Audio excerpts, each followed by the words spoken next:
Sathya Sai Speaks, Volume 10, Chapter 7, The Dead Satellite. I am neither man nor God, nor an aerial spirit. I am neither a Brahmin, nor a Kshatriya, nor a Vaishya, nor a Sudra. I cannot be described as Brahmachari, or a householder, or a recluse, or a monk. Describe me as a teacher of truth, as Satyam, truth, Shivam, goodness, and Sundaram, beauty. Your reality too is Satyam, Shivam, and Sundaram. Without truth, there cannot be goodness. Without goodness, what does beauty avail? The effect of truth on the mind is goodness. The joy that flows from goodness is the genuine beauty that artists love. The three are really one and indivisible. Experience this truth as goodness, and this goodness as beauty. That gives the highest bliss. Let not lesser ones distract you. Do not fritter away your energies, playing the silly game of gaining and losing, gathering and scattering, winning temporary fame, fortune, and felicity. Go straight on the royal road that leads to self-realization, and don't stray into the bylanes of counterfeit bliss.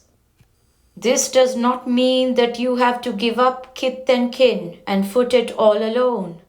The community in which you find yourself is the arena where you can win the victory, the gymnasium where you develop the skill to win. The spiritual journey lies through compassion, sympathy, mutual help and service. And these are fostered by society and are to be used for society. Love is the strongest antidote for greed. Ravana was the mightiest potentate of his day, as Valmiki describes him. His capital city was an impregnable fortress filled with rare treasures. He was the master of the 4 Vedas and the 6 spiritual sciences. Duryodhana, the eldest of the Kauravas, was, as Vyasa describes him, unsurpassed in the number and strength of his army, and armaments, and in diplomatic skill. Yet these two are execrated by young and old for centuries. Why? Because they descended from the human to the bestial level, instead of rising from the human to the divine level. Both had the same flaw: greed. They did not know the secret of contentment. They were afflicted with karma, incessant desire.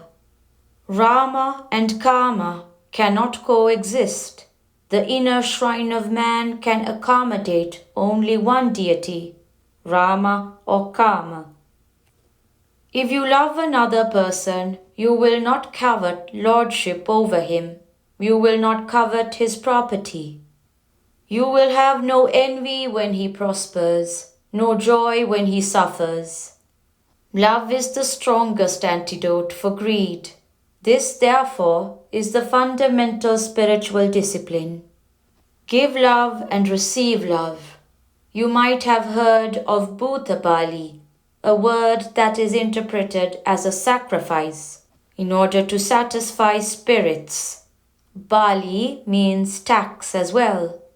Bhutabali, which everyone is enjoined to give, is tax to be paid to the Bhutas, elements, for this splendid chance of human birth.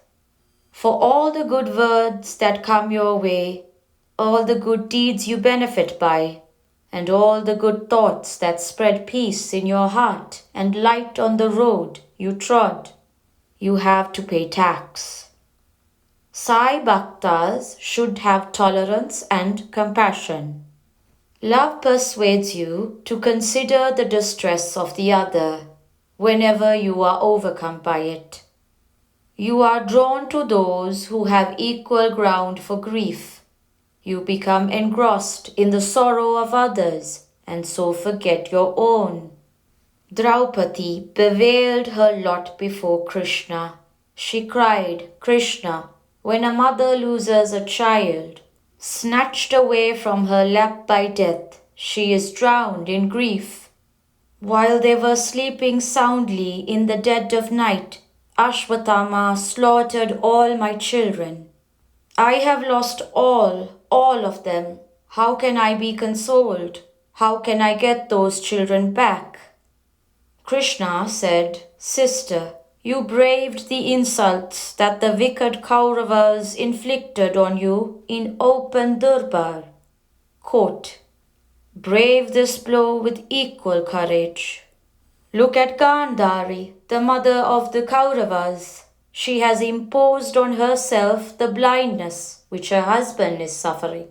She has lost all her 100 sons, not one is left. Krishna consoled her, presenting before her the picture for greater fortitude, borne by another mother. Consider the agony of others and the means of sharing the grief they have. Feel for them, more than you feel for your own calamity. This is the sign of a genuine Sai Bhakta. He should have compassion, tolerance and sympathy.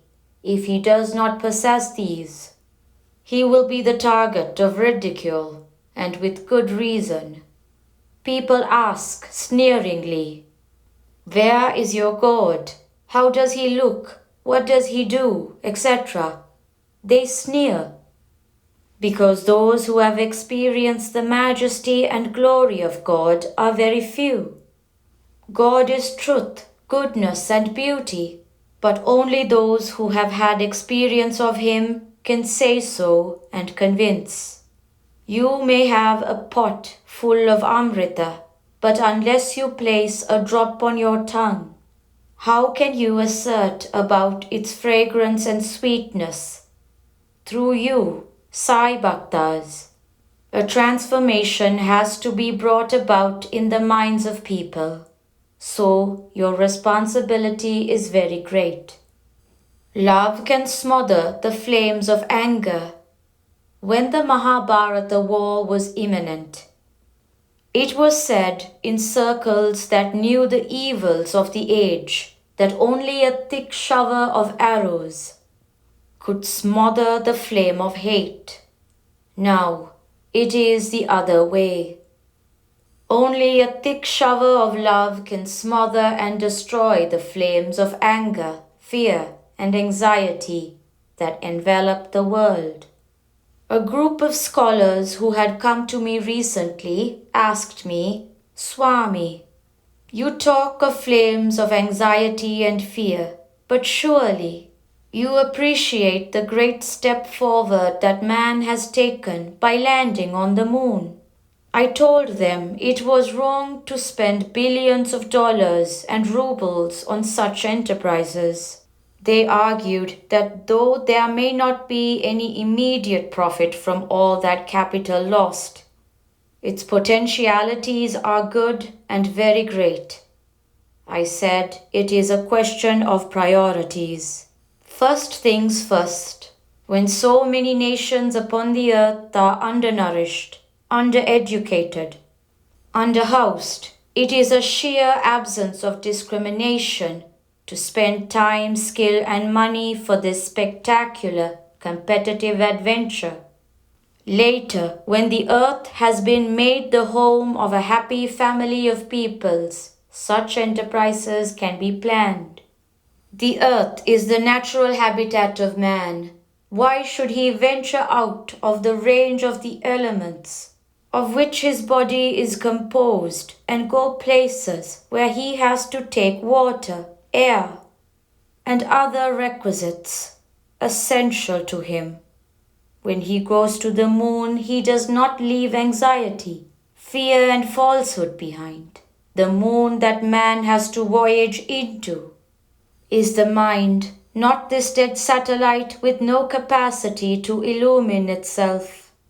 The Ramayana mentions that Ravana skillfully prepared a wax head similar to that of Rama, and arranged to have it presented before Sita as the severed head of her lord, so that she might give up all thought of living with him again and surrender to the wiles of her captor, Ravana. The moon is like that lifeless imitation head of Rama. The real Rama is vibrant, active, somewhere else. The real moon for man is the firmament of his heart, where the mind and the intelligence, the real sun, revolve. Observe the disciplines laid down by our sages. When that moon is mastered, Shivam illumines the night and is transmuted into Shivaratri. Or else it is Shavaratri, the night of the dead. When man sleeps unaware of himself and of his divinity, he is a corpse. The sages of India laid down various rites, ceremonies, disciplines, modes of behavior, conventions, and festivals to help cleanse the emotions and confirm faith. I shall speak today of the importance of one of these, of the disciplines that they laid down for food. Take in only simple, pure, clean food. What is called sattvic food by the sages, that is to say, food which will not arouse the impulses and emotions, sharpen the passions, upset the equanimity, hamper health. Food offered to God is free from evil vibrations that injure the individual in subtle ways.